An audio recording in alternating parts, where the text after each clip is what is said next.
Do you have too much stuff? In this episode, we're going to talk about how I downsized and decluttered because in the end, it's just stuff. Welcome to Heavy Metal Money.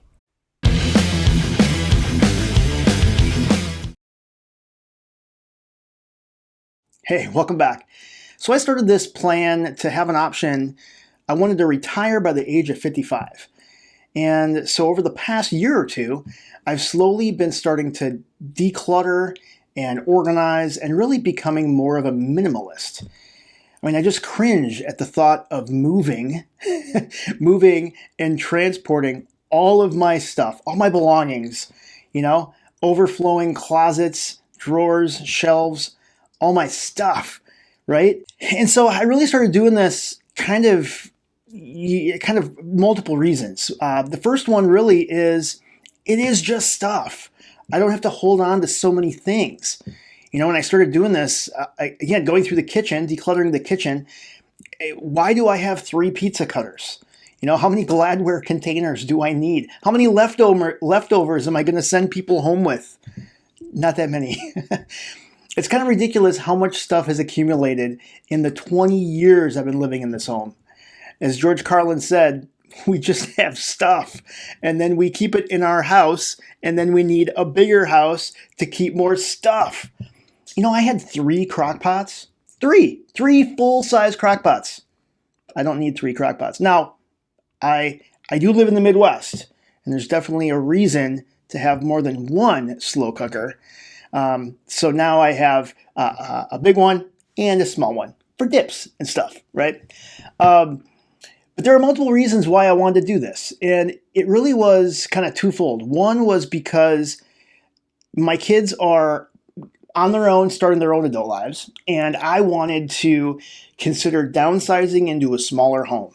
So I won't have room for all my stuff, right? I've even considered a tiny home, like literally a tiny home, like 380 square feet, tiny home.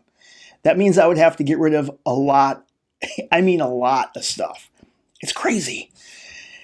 But I also want to really make it easy on others, right? That's like one of the main reasons. I want to trim down so that, there will be a time, let's face it, there will be at some point, I'm going to no longer be here. I'm going to, I will leave this earth and we all die at some point, right? And I remember when my father passed away, I worked for weeks going through his home. It was a super emotional time. It was very stressful trying to figure out, what do I keep? What do I toss? What do I donate? What do I sell? And then years after his passing, I still have bins of stuff that I kept of his in my own garage. And now I am plagued with going through all of that stuff again. I just don't want to have those experiences for my kids. I don't want to leave them with the burden of going through all of my stuff. So I'll make it super simple when it's time that I do pass away. Let's make it super easy for my kids and my family. So one of the first things I needed to do is I needed to stop expanding. I needed to, I've already started to really gain discipline, and I've no longer really, mindless spending on frivolous stuff that I no longer needed. But I needed help. I needed a way to really get my stuff, my clutter under control. And this all started when I read the very first book, and it was by Marie Kondo. And this book was titled The Life-Changing Magic of Tidying Up. I read that book, and in all honesty, it changed my life. I started going through, first all my clothes and understanding that I didn't need as many and we only use a fraction of what we own. And then what I did was I started practicing her way of tidying up, putting stuff away in an organized way that is easily folded, easily sorted, easily to pick out for my day. It absolutely did change my life. And then later on, like a year later, I found out she had a Netflix series. Forget about it. Like I binged that entire series in like a day. It was crazy. So this really did kick off what would be a new way of life. And to this day, I schedule time for it. The task of doing laundry, folding, and putting away my clothes. It's calming. It's part of my weekend routine. I set aside time to do this, and most importantly, I don't have the stress of overflowing laundry baskets, overflowing dresser drawers and closets. In the past, it was such a chore. I would put off doing laundry because I know it caused so much stress when it was time to put the clothes away. There wasn't any room. You couldn't put the clothes back, right? You had a closet that was jam-packed. You had dresser drawers that were jam-packed. Then it overflowed into having under-bed storage containers, even bins of clothes in the basement, right? I would move winter and summer clothes. It was ridiculous, and it was driving me nuts. So that absolutely was one that started my journey, and clothes was the first thing that I went through. But I continued to read and learn and really understand the process of the attachment to things. And there was tons of other books that I actually went through. And I'll have links to these books as well. But books like The Minimalist Home by Joshua Becker and Making Space, creating a home meditation practice. Because it not only is just the physical stuff, but it's also the clutter in your mind. You always have it on your brain, and it really, once you declutter and get rid of a lot of your stuff, it does make you more calm. A great book, and I've read it a few times, is Essentialism. This is a book by Greg McKeown, and it's the disciplined pursuit of less. And I love this book. It's a really great read. But there was many other books. There was Digital Minimalism by Cal Newport, and also Decluttering at the Speed of Life by Dana White. That was a really good one too. Now, of course, we have also heard of the Minimalists, right? These two guys have Netflix specials, multiple books, and continue to express how things are not important and will not really make you happy. It's the relationships and the memories that make you happy. There's also this project that I attempted for a few years now, and this is something that starts basically on Ash Wednesday. So it's like it starts, it's over the period of Lent, but it's called 40 Bags in 40 Days. Essentially what you're doing is you're going through your home and you're tossing or donating 40 bags of stuff over the course of 40 days. Now, I've done this a few years now, and I keep making progress. I've never made it all 40 days. It's hard. It definitely is a commitment, but I have made progress every year. Now, if we go back to the KonMari method, this is from Marie Kondo. This is her method that really breaks all our stuff into 5 main categories. This was really that, like I said, it really helped me kickstart my journey into being a lot more minimalist. And these categories, first it's clothing. Then we look at all of our books. We look at papers, right? I mean, file cabinets, papers, all the paper documents and stuff that we have. And I've really trimmed that down, and we're going to show you how. And then also just miscellaneous knickknacks and stuff like that. But then also mementos. That was a big one, right? Those precious things, those things that really, truly spark joy. They're attached, you have memories attached to them, right?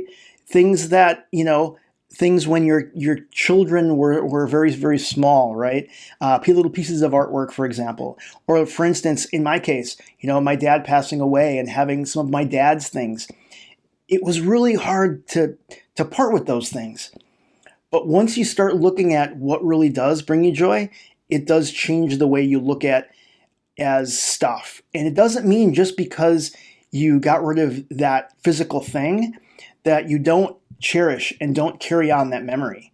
And there's ways that we can look at that as well. So first thing we did is I broke those down into categories, and it was clothes. The problem here is I'm a music fanboy, and I have tons of concert t-shirts, tons of them. But, what I did is I made some rules. I made rules for myself. And one of the rules I made for myself is I don't need any more black concert tees. I have dozens of these, and I just don't need any more. So, the rule for myself is that if I'm at a show and they have a really good concert tee, it's only if it's offered in like an alternate color will I consider purchasing the shirt. So just this week, I was at 2 live shows, and I would go to the merch and I'd look, and I don't really even look that closely at the design unless I see a non-black shirt. So I looked over there. There was none. They were all black. So I walked away. I didn't even, again, I turned my brain off, and it's a good rule that that's the way that I look at my concert shirt problem. Another thing that I did is I really had to thin out my concert shirts. I had so many shirts. I had concert tees that were 30 years old. And the one thing I did, and this is a really great idea, I actually saw this, someone on Facebook, they're actually making quilts out of shirts. And they were actually doing it based on college designs. So if you had a particular college, they would actually design a quilt made of all these different college t-shirts and sweatshirts and hoodies and stuff that you may have. And I just emailed her and said, hey, will you do this with, t-shirts and concert t-shirts? And I had a stack of shirts there, sent her a photo. She's like, yeah, absolutely, she can take care of it. So now I have this beautiful quilt. Again, it's memories, it's decorative, I have that. And, it's a way that you can kind of repurpose those old shirts that you may have. So it's a really great idea. And one of the kind of rules of thumb, some organization experts recommend that you go through, when you do go through all of your wardrobe, which I did per the KonMari method, is basically look at 1 full year rule. So again, I put things away, or if I looked through my wardrobe and I had things that I haven't worn in 1 year, that was easy to get rid of. Again, some of them I hold on to because, hey, I may fit in that thing again, or I may wear that to some event, or, again, sometimes it's, oh man, that shirt's so funny. I like that. It brings back those memories. You haven't worn it in a year. And so it was time to let those things go. So it was hard, but I did. And again, that was one way to really get rid of a lot of my clothes. The next category was books, and I had a lot of books. Now, not as many as most people. I really don't read. I listen to a lot of books. I don't read physical books. And so I had bookshelves packed with books, and a lot of them were kids' books. I went down to my bookshelf, and I'm like, oh my gosh, like these are books that I read with my kids, 15 years ago. And there were so many children's books. I mean, it was crazy. I also had a lot of books, books that I had intention of reading. Yes, I intended to read the book years ago, and I've never read it. So off it went. So I had several boxes of books that were donated to the local thrift store. And so it's hard, but it made me feel better knowing now that I have just a couple shelves full of books that are particularly important to me. And so I did hang on to a handful of those books. But if I'm never going to read them, many of them too. So I would go and look and see, are those available on Audible, or should I get the ebook version? I absolutely did that. So a couple of them I now have in audiobook, and I'll listen to the book, and I'll find that I'll make a lot more time to do that versus reading a physical book. So this next one is when we look at paper, right? I worked in the publishing business for nearly 19 years, kind of the first half of my career. And we have been talking about the paperless office forever, right? It still isn't here. And there are things, we're getting closer, but absolutely there is still paper documents. One of the easiest and best things that I've done is starting to digitize all of my paper. And so my statements, my documents, all of those things I now digitize. And so one of the first things I did was get all of the important paperwork, right? This is things like titles to vehicles, social security cards, birth certificates, death certificates, and the like, right? Those truly physical documents that you need to keep safe. I gathered all of those, right? So they're all in one place. And again, when you start doing this exercise, you may find you have paper stuff all in different places, right? You have some in the kitchen, some in the office, you have some in this special keepsake box in storage. Get all of that stuff together. And then what I've done is those are all in a hanging file system in a small fireproof document safe. That's where those items are, right? My passports, my social security cards, my titles, those type of things, okay? Then what I was going to do is, I had a file cabinet. I had a file cabinet with different types of documents, insurance documents, right? I have, pet paperwork, right? Pet documents, like when they go get their vaccinations, and, healthcare documents.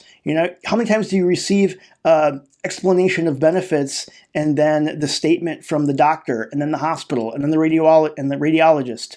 I almost said radiologist. That's pretty funny. The radiologist. So what I've done now is I wanted to truly create a digital workflow. And so now when the first thing I did is go online, everything I possibly could select to be a digital statement, I did. So logging into all of my utilities, my water bill, my electricity bill, my gas bill, garbage bill, all of that stuff, I went in and opted for an e-statement. So now I either get an email or I just log into the portal to see my statement. I don't receive the paper. That was step number one, okay? The next thing we have to do is start to digitize the paper stuff we have now. And what I did, super easy, is just use the tools I already had. And so what I did is I chose iCloud Drive, right? So that way I could use my iPhone or my iPad and I could access those documents no matter where I am and what device I'm on. So it was super simple. I basically just created a folder structure in iCloud Drive. In this case, I chose to label it Document Management. Then I would have other folders nested there within. And I created one that said Insurance, or one that says Pets or Healthcare. Then on my phone, it's super simple. I just navigate to the desired folder. I click on the ellipsis, choose Scan Document, and select Mode.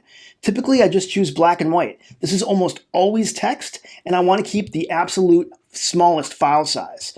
And for details, we'll have Apple support articles below.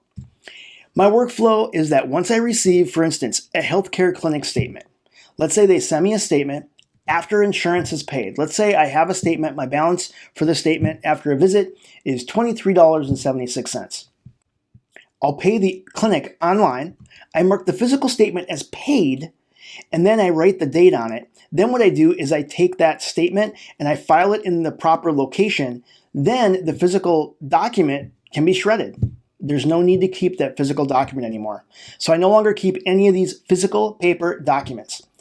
And then they'll email a receipt, or if I choose to get an email receipt, I then print that as a PDF, right? Or export that as a PDF and save it to the exact same folder. Now I have the proof that it was paid, the statement, and the receipt that they received the payment, and I have that always together if I ever have to go back and look for that particular document. The only other documents that I keep a physical paper copy and digital versions are like tax-related documents or some of my investments, and I do that only as redundancy. And again, I went from having 2 giant drawers in a file cabinet down to like a quarter of a drawer. Like that's how much documents are currently being stored today. All right, so the next thing we look at is just miscellaneous stuff. This is stuff that we have throughout our house. For instance, I had holiday decorations, I had camping supplies, miscellaneous technology stuff. I had cables and connectors, and there was so much stuff. So what it did, now it wasn't easy. It took a weekend, but I dramatically reduced and condensed these items down. And most importantly now, they're more organized. So for instance, I now have a bin that's clearly labeled Christmas decorations or Christmas tree trimmings, holiday lights. I now have dedicated bins for those items.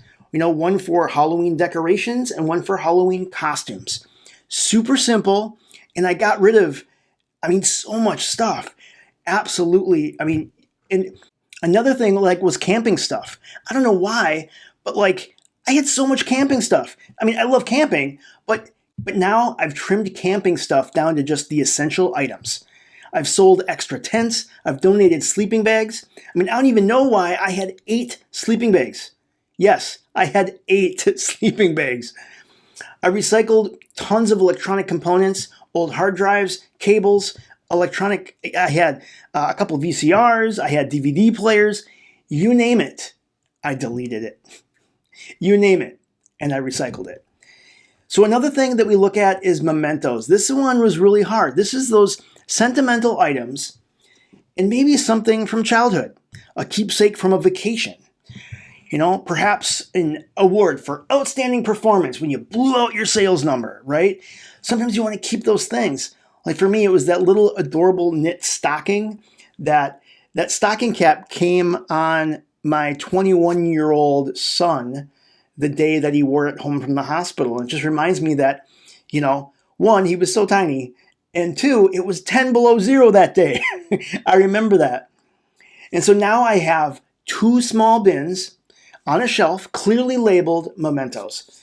And these are the things that I will keep for years to come. And it makes me happy knowing that I have these items safe, organized. I know where they are. And sometimes maybe I want to go take a peek at those items. Maybe there's something in there I want to hold and spark memory. I've also placed a few shelves around my home for framed items to display in my home as well, rather than having so many of these things just in a storage bin. For instance, one thing that I did was I wanted to keep those precious reminders. For instance, my dad's stuff. I found that it was much easier to release myself of the stuff if I had some key, important items that were visually on display. And so what I've done is, I've taken photos of tons of things and I've condensed so many things. But what I did was I took a shadow box and I put those key things that reminded me of Dad in that shadow box. And that shadow box is now, for display in my family room.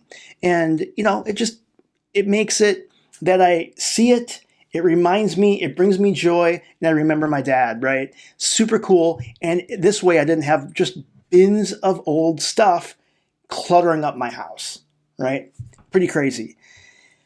So those were some of the tips that I used to declutter a lot of stuff, and I would love to hear from you. What are some things that you've done to help you declutter and get rid of a lot of your stuff? And are you planning on downsizing? Are you going to move to a smaller home? What are your reasons for decluttering and downsizing? I'd love to know. Again, thank you so much. I'm Chris, and I'll see you next time on Heavy Metal Money.